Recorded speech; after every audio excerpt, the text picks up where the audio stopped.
안녕하세요. 슈리쌤입니다. 반갑습니다, 여러분. 요양보호사 시험 대비 기출모의고사 2형 1교시 시간입니다. 20문제 정도 준비해 보았고요. 1교시 1부는 1번부터 10번까지입니다. 준비되셨죠? 출발! 문제 1번.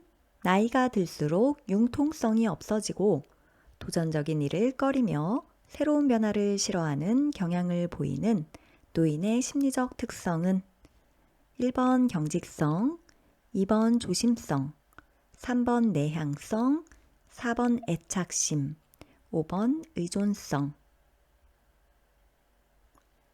정답은 1번 경직성입니다. 자, 문제가 굉장히 쉬운데도 불구하고 익숙하지 않으신 분들은 잘 틀리는 문제죠. 융통성이 없어지고 이런 때는 이런 방법, 저런 때는 저런 방법 이렇게 하면 참 좋은데 그렇게 하지 않고 자기의 방법을 계속 쭉 고수하는 거죠. 새로운 걸 싫어합니다. 그리고 도전하는 것도 싫어합니다. 늘 하던 대로 익숙한 대로 이렇게 하려는 경향을 보이는 걸 우리는 경직성이다 라고 이야기를 합니다. 조심성은 너무 조심스러워서 결단이나 판단이나 행동이 느려지는 거죠. 그리고 결정을 유보하고 중립을 지키죠. 내향성은 에너지가 중심으로 안쪽으로 향하게 되어서 사람들을 만나는 것도 꺼리고 집 밖으로 나가는 것도 싫어하고 이런 것들이 내향성입니다. 자, 4번의 애착심은 자기가 오랫동안 가지고 있는 물건 같은 것에 애착을 갖게 되죠. 그걸 통해서 심리적 안정감을 갖게 되고 버리지 못하고 이런 것들이 애착심이고요. 5번 의존성은 신체적으로, 심리적으로, 경제적으로 모두 어려운 상황이기 때문에 다른 사람들에게 의존하는 경향을 띠는 걸 말하죠. 정답 1번입니다. 문제 2번. 대상자가 장기요양 서비스를 받으려고 할 때 장기요양기관에 제출하는 증서로 기본 인적사항과 장기요양 등급, 유효기간, 이용할 수 있는 급여의 종류와 내용이 기재되어 있는 것은 1번 장기요양 인정서, 2번 복지용구급여 확인서, 3번 장기요양 급여 제공 계획서, 4번 표준 장기요양 이용 계획서, 5번 장기요양 급여 이용 표준 약관. 정답은 1번입니다. 자, 대상자가 장기요양 서비스를 받으려고 한다면 장기요양기관에 증서를 제출을 하셔야 됩니다. 뭐를요? 장기요양 인정서와 표준 장기요양 이용 계획서 이 두 가지를 꼭 제출을 해주셔야 됩니다. 실제로 서비스 받으러 오실 때는 공단에서 주신 서류 그대로 들고 오기 때문에 복지용구 급여 확인서도 같이 내주십니다. 자, 그러면 이 중에서 뭔지를 골라야 하는데 기본 인적사항과 장기요양 등급, 유효기간, 여기까지는요. 모든 서류에 다 있습니다. 그래서 이걸 보고 답을 고르실 수는 없어요. 그럼 포인트는 바로 이 뒤에 있는 이용할 수 있는 급여의 종류와 내용, 여기에다가 네모치셔야겠죠? 이게 뭐냐면 시설급여를 이용할 수 있는지, 재가급여를 이용할 수 있는지 이런 급여의 종류가 나와 있는 겁니다. 어디에? 장기요양 인정서에 나와 있습니다. 외우셔야 되는 거죠. 그래서 장기요양 인정서에는 지금까지 말한 것들이 위쪽에 다 기록이 되어 있고요. 밑에 칸이 많이 남잖아요. 여기에 수급자 안내사항이 적혀 있습니다.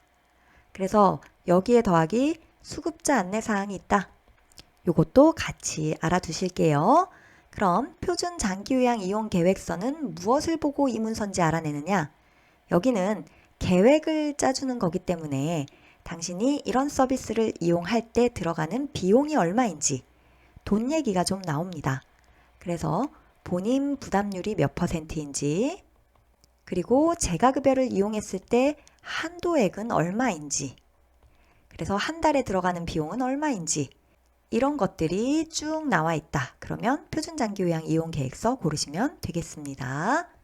정답 1번입니다.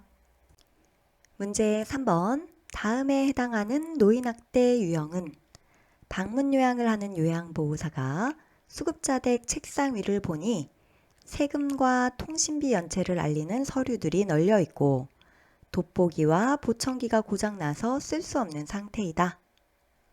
1번 유기, 2번 방임, 3번 신체적 학대, 4번 정서적 학대, 5번 경제적 학대. 정답은 2번입니다. 자, 정답은 방임인데 경제적 학대 고르신 분들이 굉장히 많았습니다. 자, 경제적 학대 확실히 알려드립니다. 경제적 학대는요, 노인의 자산을 노인 맘대로 사용하지 못하게 하거나 내 맘대로 쓰면 경제적 학대입니다. 예를 들어 노인의 부동산을 나의 명의로 바꿔놓는다든지 어르신의 돈을 가지고 어르신이 기부를 한다 그러는데 못하게 한다든지 이러면 경제적 학대입니다. 자, 그런데 지금은요, 부양 의무자가 부양을 다 안 한 거예요. 해줘야 될 걸 안 해준 상황이죠. 이러면 방임입니다. 자, 글을 보시면요, 지금 수급자는요, 경제적 형편이 어려운 걸 알 수가 있습니다. 세금과 통신비를 연체했죠. 그러면 부양 의무자는 이 경제적 지원을 해줄 책임이 있습니다.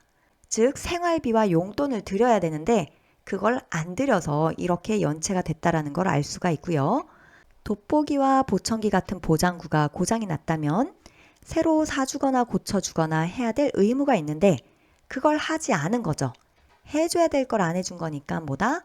방임이다. 이렇게 고르셔야 하는 겁니다. 헷갈리지 말아주세요. 정답 2번입니다. 문제 4번.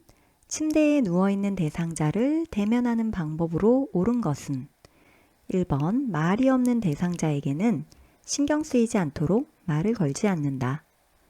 2번 대상자가 벽 쪽으로 돌아 누워 시선을 회피하면 등 뒤에서 상냥하게 말을 건다.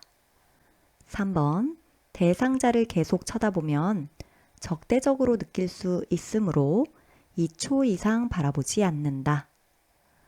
4번 대상자가 잠이 덜 깨었을 때는 침대판을 두드려 깨운 뒤 말을 시작한다. 5번 대상자와 눈을 맞춘 후 대상자가 말을 할 때까지 계속 눈을 보며 기다린다. 정답은 4번입니다. 1번 말이 없는 대상자하고는 어떻게 해야 되죠? 계속해서 듣고 있다 생각하고 말씀을 하셔야 합니다.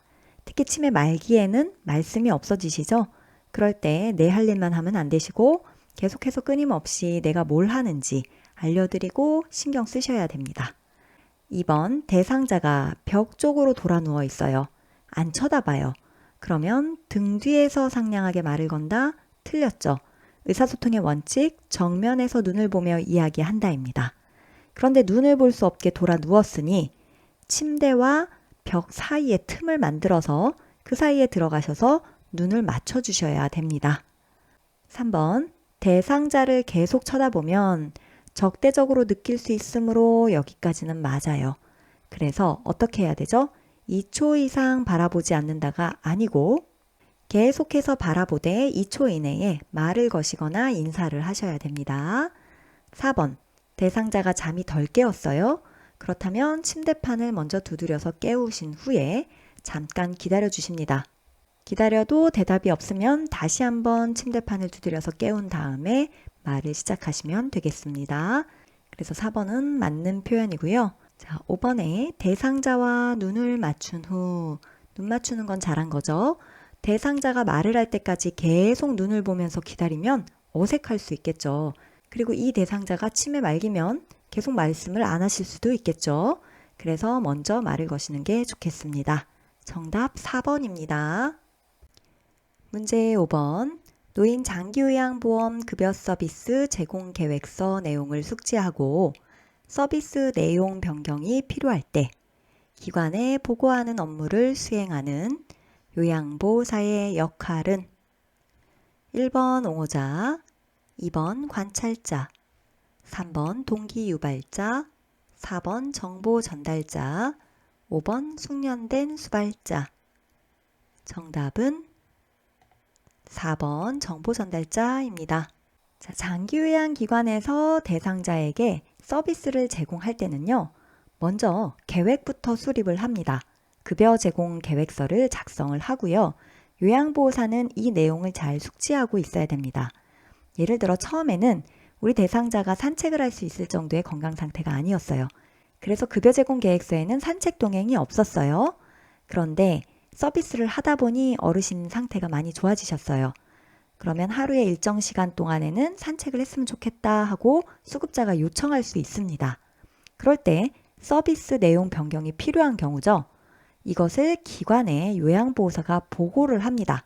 그렇다면 수급자와 기관 사이에서 정보를 전달하는 정보 전달자의 역할을 요양보호사가 한 거죠. 되셨죠? 1번 옹호자는요. 대상자가 지역사회에서 차별을 당하거나 학대를 당하거나 이럴 때 대상자의 입장에서 편 들어주고 지지해주고 이런 것들이 옹호자라고 보시면 되겠습니다. 자, 관찰자는요. 대상자의 신체적인 상태를 잘 관찰하고 뿐만 아니라 심리 상태가 어떤지도 잘 관찰하는 것. 이것이 관찰자고요. 3번 동기유발자는 어르신이 무언가를 잘 할 수 있게끔 잘한다 칭찬도 하고 아니면 보상도 해주고 이런 식으로 동기를 유발하는 게 동기유발자고요. 5번 숙련된 수발자는 요양보호사가 자신의 지식과 기술을 높여서 수급자에게 편안하고 안전하고 적절한 서비스를 제공하는 것. 이것이 이제 숙련된 수발자의 역할이라고 보시면 되겠습니다. 정답 4번입니다. 문제 6번. 골다공증이 있는 대상자가 취해야 할 행동으로 옳은 것은 1번 비타민C를 섭취한다. 2번 체중 부하 운동을 한다. 3번 칼륨을 충분히 섭취한다. 4번 표준 체중보다 10% 이상 줄인다. 5번 햇볕이 강한 시간에 자외선을 쬐다. 정답은 2번입니다. 골다공증은 뼈에 구멍이 많은 거죠. 이렇게 뼈에 구멍이 생기면 칼을 대야 된다라고 이야기를 했습니다. 칼 댄다. 칼은 뼈와이를 튼튼하게 칼슘을 말하는 거고 D는 비타민 D를 이야기하는 겁니다. 칼슘과 비타민 D를 많이 섭취하셔야 합니다. 1번 비타민 C를 섭취한다. 틀렸죠? 비타민 D를 섭취하셔야 되고요. 그럼 비타민 C를 섭취해야 되는 경우는요? 그렇죠. 빈혈일 때입니다. 자, 빈혈일 때는 철도 씹어 먹어. 이렇게 외우는 겁니다. 철도 씹어 먹는다. 철분과 비타민 C를 빈혈일 때 복용해 주셔야 됩니다. 2번 체중 부하 운동을 한다. 이것이 정답입니다. 뼈가 약하기 때문에 뼈가 체중을 받쳐줄 수 있는 운동 체중 부하 운동을 하셔야 하는 거고요. 이 운동의 종류도 아셔야 되는데 다 걷기와 관련된 겁니다. 자, 첫 자가 중요한데 기억이 안 날 때 산골짜기의 다람쥐 노래 부르시면 되겠죠? 첫 자는 산골짝 할 때 산으로 시작해요. 산골짜기 산이니까 어디를 걷는다? 산, 걷죠. 산을 걷는 건 등산이죠. 그래서 산, 걷죠, 등산 외우시면 되고요. 산은 산책, 걷은 걷기, 조는 조깅, 등산은 등산. 이런 것들이 체중 부하 운동입니다. 요거랑 같이 기억하시는 게 수영인데 수영은 체중 부하 운동이 아니고요. 요거는 언제 하면 좋은 운동이다? 퇴행성 관절염일 때 하면 좋은 운동이다. 기억하실게요. 3번 칼륨을 충분히 섭취한다. 틀렸죠. 칼륨 아니고 칼슘이죠. 뼈와 이를 튼튼하게. 4번 표준 체중보다 10% 이상 줄인다. 살을 무리하게 빼시면요. 살만 빠지는 게 아니라 뼛속에 칼슘도 같이 빠집니다. 골다공증 걸려요. 안 됩니다. 5번 햇볕이 강한 시간에 자외선을 쬐다. 자외선 쬐면 비타민 D가 합성되기 때문에 좋습니다. 그런데 햇볕이 강한 시간에 아주 센 자외선을 받으면 피부암에 걸리기 때문에 피하셔야 합니다. 그래서 틀렸습니다. 정답 2번입니다. 문제 7번 요양보호사의 개인활동 지원 서비스 중 일상 업무 대행 서비스에 해당하는 것은 1번 복약 도움, 2번 구토물 정리, 3번 관공서 이용, 4번 일용품 정리정돈, 5번 편지 및 신문 전달. 정답은 3번입니다. 의외로 이 문제를 틀리신 분이 많더라고요. 개인활동 지원 서비스는요, 두 가지가 있어요. 하나는 일상 업무 대행 서비스고요. 두 번째는 외출 시 동행이죠. 외울 때 개인활동인데 왜 내가 일을 대신하나? 그래서 왜 할 때 외출 시 동행, 일을 대신하나 할 때 일상 업무 대행 서비스. 이렇게 외우셨을 거예요. 그래서 이 개인활동 지원 서비스는 다 집 밖에서 이루어지는 서비스를 얘기하는 건데, 외출 시 동행은 같이 나가는 거, 일상 업무 대행 서비스는 나 혼자 나가서 하는 거죠. 자, 1번 복약 도움은요, 신체활동 지원 서비스에 해당됩니다. 좀 더 구체적으로 얘기하자면 신체활동 지원 서비스에 신체 기능의 유지 증진 항목에 해당되는 거고요. 2번 구토물 정리는 신체활동 지원 서비스에 해당됩니다. 이거는 식사 도움에 해당되겠죠. 식사 도움이 다 먹고 난 음식을 치우는 거, 그리고 중간에 구토하면 구토물 정리하는 거, 식사하시는 걸 바라만 봐도 식사 도움이거든요. 그래서 요거는 신체활동 지원 서비스에 들어갑니다. 3번 관공서 이용, 이걸 같이 가면 외출 시 동행이고, 나 혼자 가서 관공서에서 업무를 처리하면 일상 업무 대행에 해당되기 때문에 3번이 정답이고요. 4번 일용품 정리 정도는 청소하는 거죠. 밥하고 빨래하고 청소하는 게 일상이다. 왜? 그래서 얘는 청소에 들어가기 때문에 일상생활 지원 서비스입니다. 다시요. 일상생활 지원 서비스에 뭐가 있다고요? 밥하고 빨래하고 청소하고 이런 게 일상이다. 왜? 이렇게 하라 그랬죠? 기억하실게요. 5번 편지 및 신문 전달. 요거는 의사소통을 돕는 거죠. 정서 지원에 들어간다고 보시면 되겠습니다. 정답 3번입니다. 문제 8번. 노화에 따른 내분비계 변화로 옳은 것은? 1번 공복 혈당이 낮아진다. 2번 기초대사율이 증가한다. 3번 인슐린 분비량이 증가한다. 4번 에스트로겐 분비량이 감소한다. 5번 갑상선 호르몬 분비량이 증가한다. 정답은 4번입니다. 내분비계 변화를 물어봤습니다. 즉 호르몬이 어떻게 변하는지를 물어봤다라고 보시면 되겠습니다. 노화가 되면 호르몬의 분비량은 변화가 없거나 아니면 줄어드는 방향으로 흐릅니다. 증가했다 그러면 틀렸다고 보시면 되겠습니다. 1번 공복 혈당이 낮아진다. 틀렸죠. 공복 시의 혈당, 자고 일어났을 때 이럴 때 혈당이 높게 측정이 되죠. 2번 기초대사율이 증가한다. 틀렸습니다. 감소하겠죠? 왜요? 근육 질량이 감소하잖아요. 노인이 되면 근육이 없어서. 그래서 기초대사율 감소합니다. 3번 인슐린 분비량이 증가한다. 틀렸네요. 호르몬 분비량이 감소합니다. 그래서 당 조절이 안 돼요. 그쵸?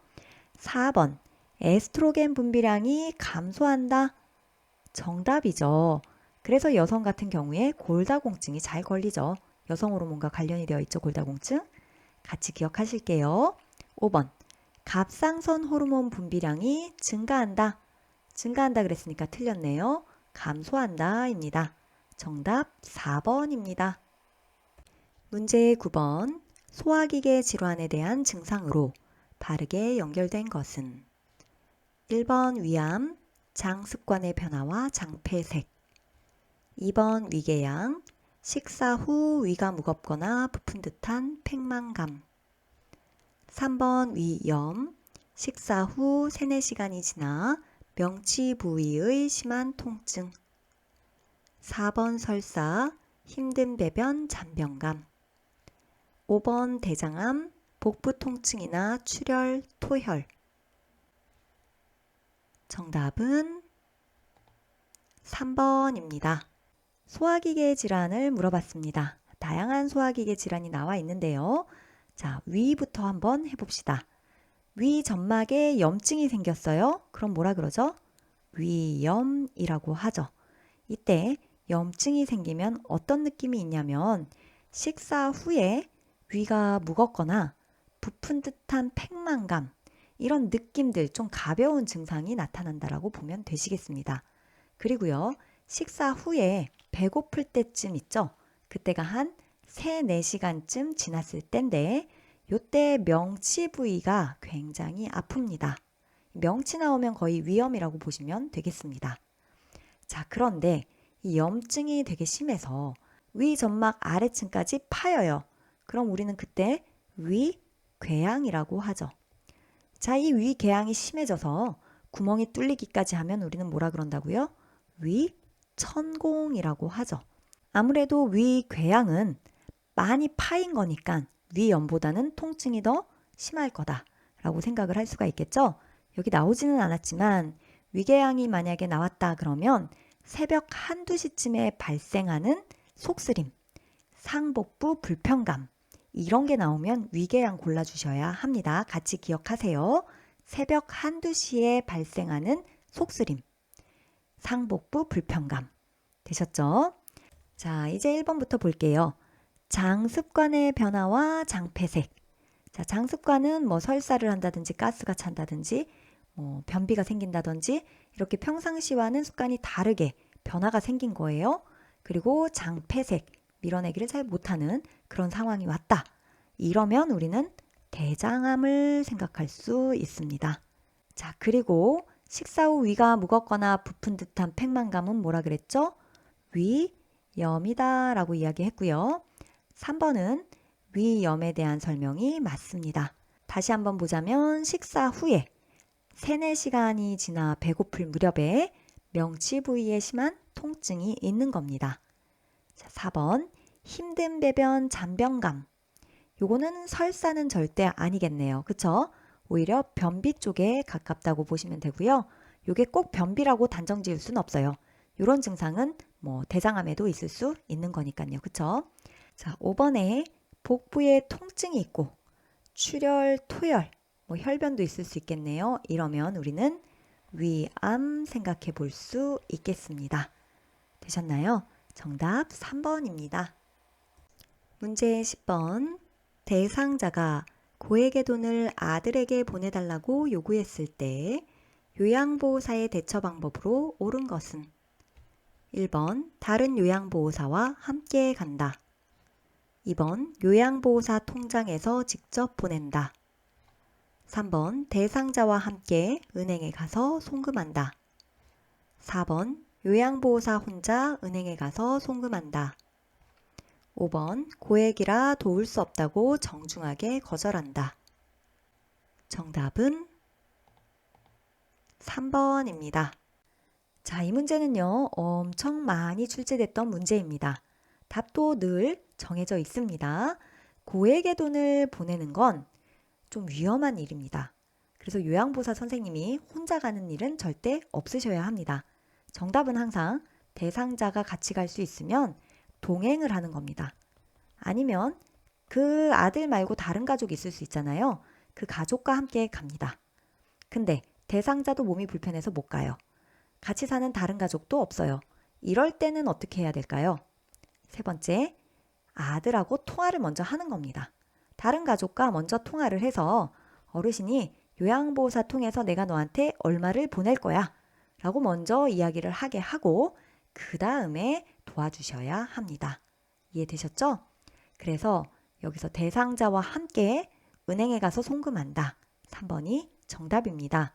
그런데 5번 고르신 분들도 계시죠? 고액이라 도울 수 없다고 그냥 정중하게 거절한다. 너무 멋진 표현이잖아요. 그쵸? 하지만 틀렸습니다. 돈 보내주는 거는 내가 은행 가서 혼자 하면 개인활동 지원 서비스의 일상 업무 대행 서비스잖아요. 좀 전에 했잖아요. 그쵸? 그래서 서비스는 당연히 해드려야 하는 겁니다. 방법을 찾아서요. 아까 3번과 같은 방법으로 하셔야 하는 겁니다. 정답 3번입니다. 수고하셨습니다, 여러분. 1교시 1부 문제는 여기까지입니다. 조금만 기다렸다가 기출모의고사 2형 1교시 2부에서 만나도록 하겠습니다. 잠시만 기다려주세요. 열공!